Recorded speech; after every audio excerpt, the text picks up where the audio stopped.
The last viral video ended the way so many people expected it to end. A quiet wave. A soft goodbye. A sense that the story had been told and that whatever happened next would finally be private. Millions watched, shared, debated, and then moved on. Timelines refreshed. New stories replaced old ones. But for the Whittaker family, nothing actually ended when the camera stopped recording. What ended was the noise. What followed was something far heavier. In the weeks after that final upload, the house didn't suddenly transform into a place of peace or clarity. The porch didn't feel warmer. The silence didn't feel earned. It felt uncertain. The kind of silence that makes people look over their shoulders and wonder who is still watching and who might show up next. Betty stayed where she always had been, surrounded by the same walls, the same memories, and a growing confusion about what was real and who could be trusted. For viewers, the story froze in time. For the family, it unraveled. The attention that once felt like help quickly became pressure. Donations had slowed, but the questions hadn't. Neighbors noticed fewer visitors and fewer cars driving up the hill. The road that once felt busy with outsiders filming and delivering supplies became quiet again. People assumed quiet meant stability. It didn't. It meant isolation layered on top of exhaustion. Betty began asking questions she didn't know how to answer. Where did the money go? Who was actually in charge? Why were people arguing online about her life when she hadn't asked them to? She heard names repeated over and over, sometimes whispered, sometimes shouted through phone screens. None of it felt like help anymore. It felt like her life had been split into pieces and passed around by strangers. Timmy sensed the shift long before anyone explained it to him. His routines changed. The faces coming and going weren't familiar. He didn't understand why some people who once acted like family suddenly disappeared. He didn't understand why others talked about him like he wasn't standing right there. That confusion settled into restlessness. He wondered more. He asked fewer questions. He grew quieter in ways that worried people who actually knew him. Lorraine withdrew. She spent more time watching instead of talking. She noticed tension the way people who have lived their whole lives in instability do. She felt it before it was spoken. Ray stayed where he always stayed, but the care around him became more inconsistent. Not because anyone stopped caring, but because everything around them was unstable. Help that arrives without structure rarely stays long enough to build anything lasting. Online, the story took on a life of its own. People argued about who had helped the most and who had hurt the family the worst. Screenshots circulated. Claims were made. Defenses were posted. Each new post claimed to finally explain what really happened. None of them actually lived inside that house. The Whittakers didn't understand the scale of what was happening outside their property. They only felt the consequences. Phones rang less. Promises became vague. Plans stopped sounding real. And the idea that everything would be fixed soon slowly faded into something no one wanted to say out loud anymore.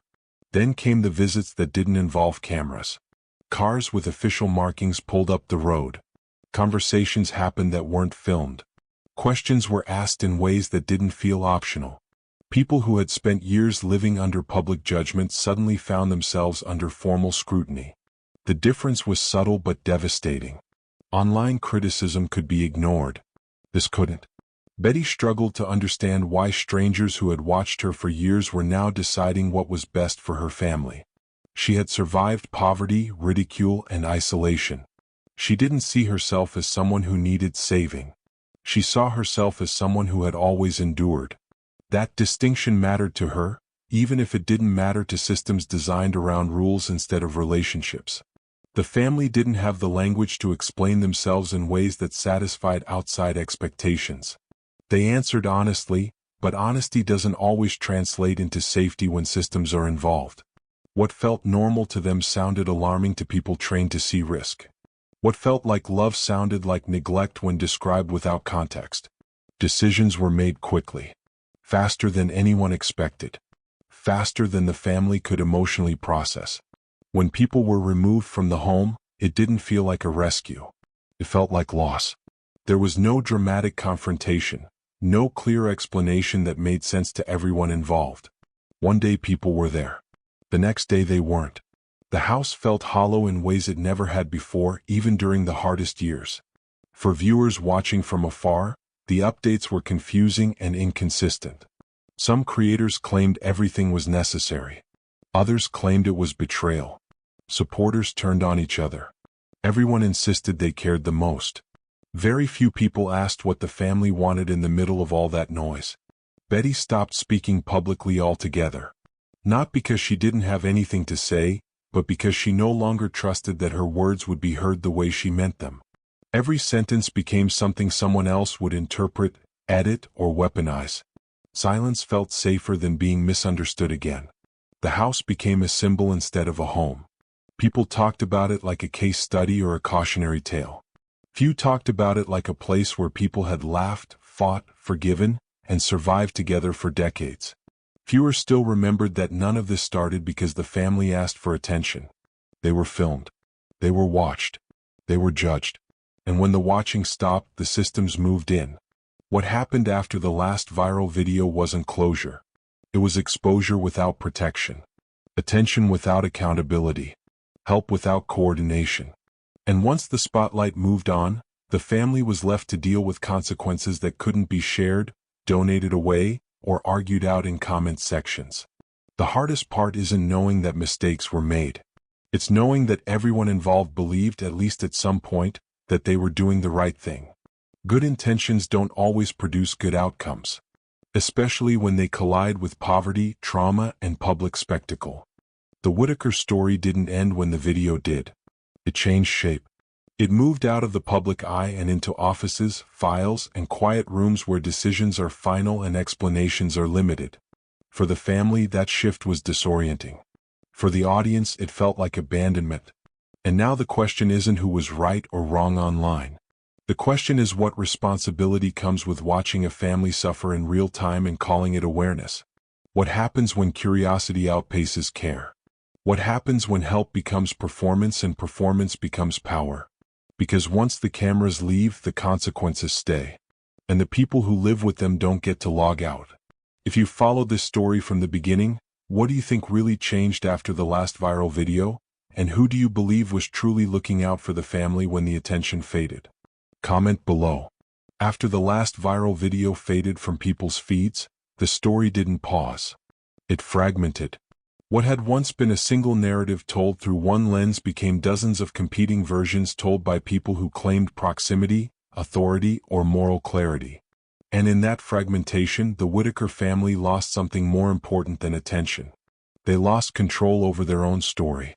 In the early days after the cameras stopped, there was still an assumption among supporters that help was ongoing. Many believed money was being managed responsibly, plans were being finalized, and that silence simply meant work was happening behind the scenes.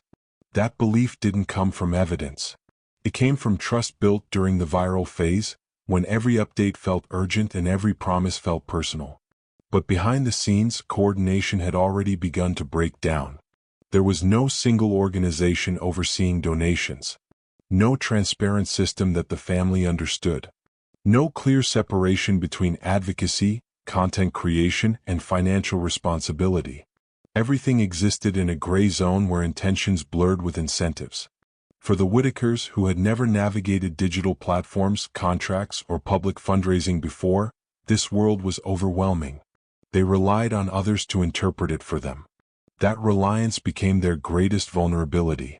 As disagreements between helpers escalated, the family became the silent center of a loud conflict. Names were mentioned around them. Accusations were referenced without explanation. People who had once stood together began issuing statements that directly contradicted each other. One person would claim funds were secured. Another would claim funds were missing. Each side insisted the other was lying, and each claimed the family supported them. But the family didn't have the capacity to verify any of it. Betty listened. She nodded. She trusted whoever was physically present in that moment. And when those people changed, her understanding changed with them. That wasn't manipulation on her part. It was survival. When your world has always been small and interpersonal, you trust the voice in front of you more than the argument happening somewhere you can't see. Timmy felt the tension in ways he couldn't articulate. He didn't understand money, platforms, or accusations. What he understood was inconsistency. One week someone promised to take him somewhere. The next week that person was gone. He understood raised voices. He understood when adults were stressed. And he understood when the environment around him became unpredictable. Lorraine internalized everything. She had lived her entire life responding to instability by becoming quieter, smaller, less visible. As the conflict intensified, she retreated further into herself. Outsiders interpreted that silence in different ways. Some saw it as compliance. Others saw it as fear. Very few recognized it as exhaustion. Ray's care became a point of debate among people who rarely saw him in person. Online discussions dissected his condition, his hygiene, and his quality of life as if he were a concept instead of a person. But care is not something that improves through discourse alone. It requires consistency, resources, and trust. All three were eroding at the same time. As the disagreements became public, so did the pressure. Agencies don't operate in isolation. They respond to reports, patterns, and documentation. When online conflicts spill into real-world concerns, systems take notice. Calls are logged. Screenshots are saved. Videos are reviewed. And context is often lost in the process.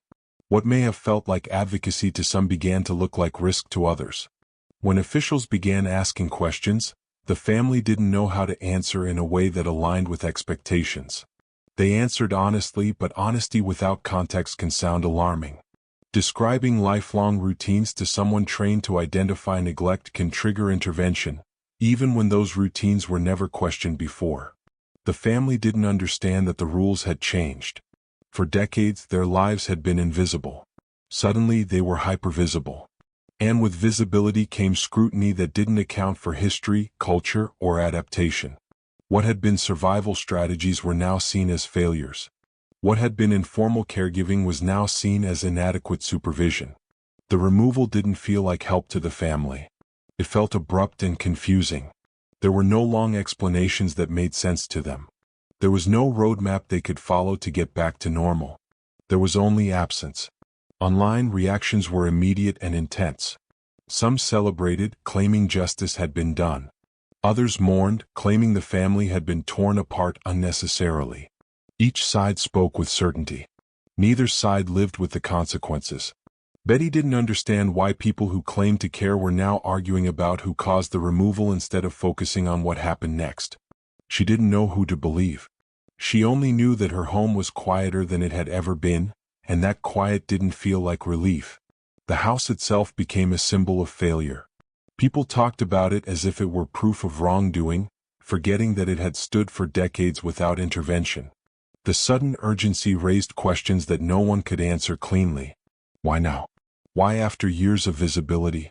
Why after donations and attention peaked? The family didn't ask those questions out loud. They didn't know who to ask. As weeks passed, updates became sporadic and unreliable. Each new post contradicted the last. Some claimed reunification was imminent. Others claimed permanent separation. Some claimed the family was safer than ever. Others claimed irreparable harm had been done. In reality, the truth was far less dramatic and far more painful. The family was navigating a system they didn't understand, without advocates they could fully trust, while being discussed by thousands of people who would never meet them. Betty's world narrowed again, but this time it wasn't by choice. The attention that once felt intrusive now felt distant. She had gone from being watched constantly to being spoken about constantly without being present. That shift was disempowering in a way she couldn't articulate. And for the audience, the lack of clear answers created frustration. People wanted closure. They wanted someone to blame. They wanted a conclusion that made the emotional investment feel worthwhile. But real lives don't resolve on schedule, and trauma doesn't wrap itself neatly for consumption. What really happened after the last viral video wasn't a single event. It was a cascade. A slow collapse of structure, trust, and clarity. A reminder that attention without infrastructure can do more harm than good. And a lesson in how quickly good intentions can spiral when they're not grounded in accountability. The Whittaker family didn't need to be saved by strangers. They needed consistent support, clear boundaries, and advocates who understood both their needs and the systems around them. Instead, they became the center of a conflict that outgrew them. And now, as the noise fades again, they are left carrying consequences they never agreed to. If you've been following this story, do you think the attention ultimately helped the Whittakers, or did it accelerate the breakdown that led to their separation? Share your thoughts in the comments. As the weeks turned into months, the most damaging part of the aftermath wasn't the investigation, the arguments, or even the separation itself. It was the vacuum left behind. In that vacuum, speculation replaced facts, loyalty replaced accountability, and the Whittaker family became a symbol instead of a group of people still trying to survive day to day. The system moved slowly once the initial intervention was complete. That slowness created space for narratives to grow unchecked. Some people insisted the family was finally receiving proper care. Others insisted the intervention was an overreach that punished poverty rather than neglect. Both sides spoke loudly, but neither side had full access to the truth. Case details were sealed. Locations were undisclosed. Communication was limited by law, not by choice. For the Whittakers, the lack of information felt like abandonment layered on top of loss. Betty was left in a position she had never occupied before. For most of her life, she had been the constant. The one who stayed. The one who kept the household running in whatever way she knew how. Suddenly, decisions were being made without her input, about people she loved, by systems she didn't understand. Every day brought new questions she couldn't answer. Where are they sleeping? Are they eating what they like? Do they think I gave up on them? No one could give her reassurance that felt real. The people who had once spoken on her behalf were now focused on defending themselves. Explanations turned inward. Statements became about clearing names, correcting narratives, and justifying actions. The family's needs became secondary to the battle over who was right and who was responsible. That shift was subtle but devastating. Timmy's absence was the hardest for Betty to process. His presence had been woven into her daily rhythm. The sound of him moving around the house. His voice calling out. The small routines that anchored her sense of purpose. Without him, time stretched uncomfortably. Days felt longer, emptier. She wasn't just missing a person. She was missing a role she had played for decades. Lorraine's silence weighed differently. Betty worried not because Lorraine was loud, but because she wasn't. She feared Lorraine would disappear into herself in a place where no one knew her cues, her habits, her quiet signals of distress. Betty had learned those over a lifetime. She didn't trust that strangers could read them the same way. Ray's care had always been physically demanding, but emotionally grounding. Caring for him was difficult, but it gave structure to Betty's days. Without that responsibility, she felt unmoored. The house felt too large and too small at the same time. Outside the family, the online discourse continued to escalate. Every pause in updates was interpreted as proof of wrongdoing. Silence was treated as guilt. Nuance disappeared entirely. People chose sides based on which explanation aligned with their existing beliefs, not on evidence. Donors demanded answers. Some wanted refunds. Others wanted justice. A few wanted apologies. But most wanted reassurance that their good intentions hadn't been wasted.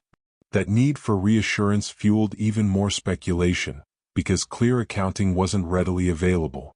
Part of the problem was structural. Donations had been spread across platforms, accounts, and informal channels. Some money had been spent directly on supplies. Some had gone to travel. Some had gone to housing-related costs that never materialized. Without centralized oversight, reconstructing the full picture was nearly impossible. That confusion became fertile ground for mistrust. Meanwhile, the Whittakers themselves had little understanding of how much money had been raised in their name. They didn't track totals. They didn't manage accounts. They judged support by what arrived physically. Groceries, clothes, repairs that either happened or didn't. When people asked them about large sums, they couldn't reconcile those numbers with their lived reality. That gap made them appear complicit to some observers, when in reality it highlighted how disconnected they were from the mechanisms being used on their behalf. As scrutiny intensified, some people who had once been vocal supporters quietly disappeared. Accounts went inactive. Videos were deleted. Past statements were scrubbed. That erasure raised even more questions. If nothing was wrong, why vanish? If everything was misunderstood, Why not stay and clarify? But staying meant enduring harassment, threats, and relentless questioning. For many, it wasn't worth it. The family didn't have that option. They couldn't log off. What followed was a period of limbo. Reunification discussions stalled. Assessments took time. Paperwork moved slowly. Each delay felt like confirmation to outsiders that something terrible must have been uncovered. In reality, it was bureaucracy functioning as it always does, inefficiently and impersonally. For Betty, each delay felt like punishment without explanation. She replayed conversations in her head, wondering what she had said wrong, what she should have said differently. She questioned her own memory. She questioned whether loving her family the way she always had was now considered a failure. No one explained the standards she was being measured against. She only knew she hadn't met them. The internet rarely considers how interventions feel from the inside. There were moments of hope. Occasional updates that suggested progress. Hints that visits might be allowed. But those moments were fragile, easily overshadowed by the next wave of online outrage. Each rumor felt heavier than the last because it reminded the family that their story was no longer theirs to tell. What made everything worse was the absence of a trusted, neutral advocate. Someone who understood the family and the system. Someone who could translate expectations in both directions. Without that bridge, misunderstandings multiplied. People often assume that intervention automatically improves outcomes. That removal equals safety. That oversight equals care. But systems are only as effective as the resources behind them. And resources are often stretched thin. The Whittakers didn't move into a better story. They moved into uncertainty. For viewers, that uncertainty was unsatisfying. Stories are supposed to resolve. Heroes are supposed to be vindicated. Villains are supposed to be exposed. But reality doesn't conform to narrative structure. It drifts. It complicates. It refuses to provide clean endings. And so frustration turned into fatigue. As attention waned, fewer people checked for updates. The comment section slowed. New controversies took center stage. The Whittakers faded back into obscurity, but not the kind they had before. This obscurity was heavier because it came after exposure. Being unseen after being seen is a unique kind of loss. What really happened after the last viral video wasn't a conclusion. It was a reckoning. A demonstration of how quickly attention can turn into pressure, and how poorly systems respond when private lives are made public without preparation. The family didn't emerge stronger. They emerged fragmented, confused, and grieving a version of normal they could never return to. And the audience was left with an uncomfortable realization. Wanting to help isn't the same as knowing how. Caring isn't the same as protecting. And watching isn't the same as understanding. Do you think the outcome would have been different if the Whittakers had been supported quietly instead of publicly? Or was intervention inevitable once the internet became involved? Share your thoughts in the comments. By the time the noise finally began to fade, what remained was not clarity, justice, or closure, but consequences. Quiet ones. The kind that don't trend, don't generate outrage, and don't attract viewers. The kind that settle into people's lives and stay there. For the Whittaker family, the aftermath of the last viral video marked the end of one kind of exposure and the beginning of another kind of struggle. The cameras were gone, but the impact of having been filmed, discussed, judged, and dissected did not disappear with them. It followed them into every interaction with the system, every conversation with officials, every attempt to rebuild a sense of normalcy. Betty's world had shrunk. Where once her days were filled with movement, voices, and responsibilities, now they were punctuated by waiting. Waiting for calls. Waiting for permission. Waiting for answers that came slowly, if at all. She learned quickly that the system did not move at the pace of human grief. It moved according to procedures, assessments, and timelines that felt arbitrary to someone who had never lived by them before. She was told to be patient, to trust the process. Words that sound reasonable until you're the one being asked to surrender control over the people you love most. Her sense of guilt deepened in that waiting. Guilt not because she believed she had intentionally harmed anyone, but because she felt she had failed in ways she couldn't quite define. Poverty had always been part of her life. Scrutiny had not. Suddenly, the things she had normalized for decades were being evaluated under standards she had never been taught to meet. No one explained how to bridge that gap. They simply measured it. Timmy's absence left a hole that could not be filled by reassurance. Betty worried constantly about whether he understood what was happening or whether he believed he had been abandoned. She replayed their last moments together, searching for signs she might have missed, something she could have said differently. In her mind, the separation replayed endlessly, never resolving. Lorraine's situation haunted her in quieter ways. Betty feared Lorraine's voice would be lost in environments that weren't built to listen for it. She feared that Lorraine's needs would be misunderstood or overlooked simply because they didn't present themselves loudly. That fear was exhausting because there was nothing she could do to act on it. Ray's removal carried a different weight. Caring for him had been physically demanding, but it had given Betty purpose. Without that role, she struggled to define herself. She wasn't just grieving the absence of her family. She was grieving the loss of her identity as their caretaker. The system rarely accounts for that kind of loss. Meanwhile, the broader story continued to fracture. What had once been a shared concern splintered into competing explanations.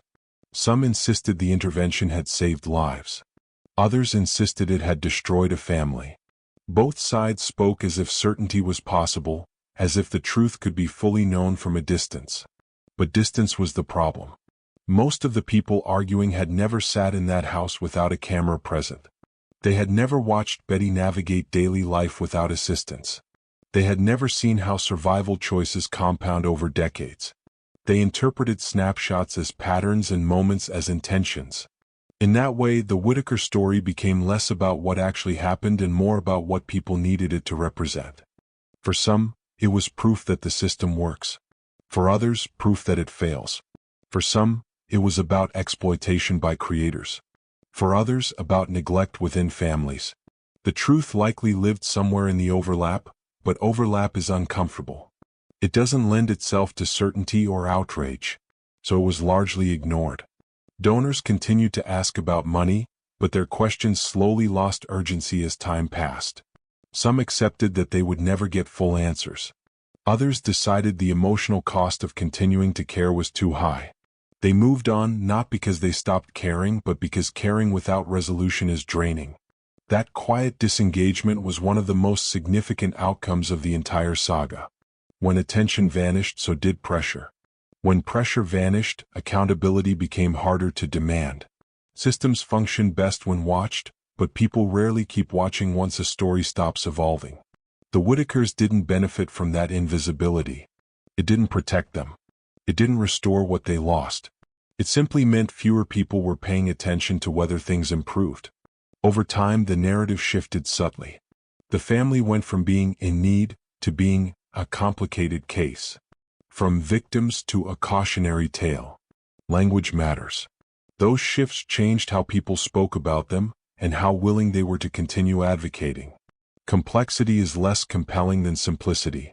There were no dramatic reunions. No sweeping reforms.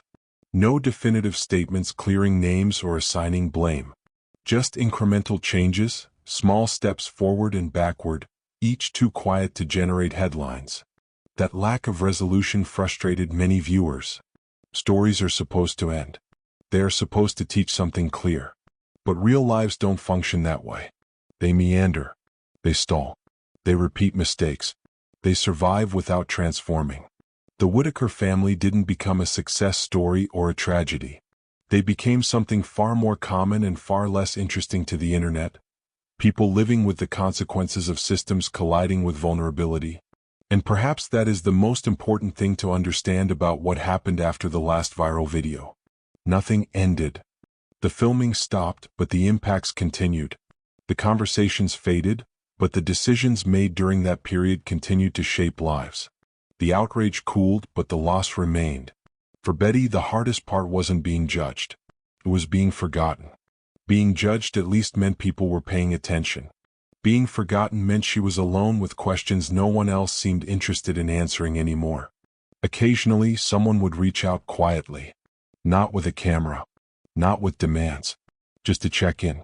Those moments mattered more than any viral campaign ever had. They reminded her that care doesn't need an audience to be real. But those moments were rare. The broader lesson of the Whittaker story isn't about one creator, one intervention, or one decision. It's about what happens when private suffering becomes public content without safeguards. When good intentions collide with poor planning. When attention substitutes for infrastructure. The internet is very good at identifying problems. It is very bad at sustaining solutions. What really happened after the last viral video is that a family learned how conditional public concern can be. How quickly empathy turns into opinion. How easily help becomes harm when it isn't coordinated, accountable, and centered on the people it claims to serve. There are no villains twirling mustaches in this story. There are people who made mistakes. People who overestimated their ability to help. People who underestimated the consequences of exposure. And a family who paid the price for all of it. The question now isn't who was right or wrong. It's what we do differently next time. Because there will be a next time. Another family. Another viral moment. Another rush to help without a plan to sustain. If anything meaningful is to come from the Whittaker family's experience, it won't be found in rehashing blame. It will be found in asking harder questions before the cameras ever turn on. Who is responsible when the attention fades? Who protects vulnerable people from becoming symbols? Who ensures that help doesn't collapse into chaos? Those questions matter far more than any update ever could.